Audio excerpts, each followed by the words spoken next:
চলে এলাম আজকে নতুন আরও একটা রেসিপি নিয়ে। আজকের রেসিপি হচ্ছে চাল কুমড়ো রেসিপি। তো দেখো, চাল কুমড়ো রেসিপির জন্য এখানে নিয়ে নেবো হচ্ছে একটা গোটা চাল কুমড়ো।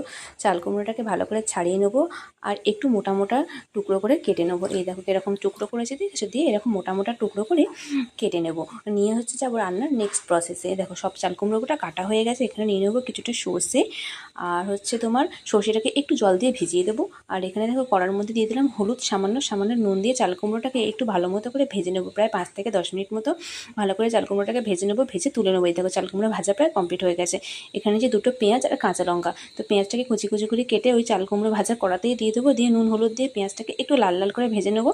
যতক্ষণে পেঁয়াজটা ভাজা হচ্ছে ততক্ষণ পর্যন্ত সর্ষে আর কাঁচা লঙ্কাটাকে পেস্ট করে নেবো। নিয়ে আবারও এই পেঁয়াজের মধ্যে দিয়ে দিলাম, দিয়ে দেবো হচ্ছে হলুদ, দিয়ে দেবো হচ্ছে পরিমাণ মতো নুন, দিয়ে ভালো করে মশলাটাকে একটু কষিয়ে নেবো। নিয়ে চাল কুমড়োটা দিয়ে দেবো, দিয়ে ভালো করে মশলার সঙ্গে নেড়ে চেড়ে মিক্স করে নেবো। নিয়ে তার মধ্যে দিয়ে দেবো হচ্ছে পরিমাণ মতো জল।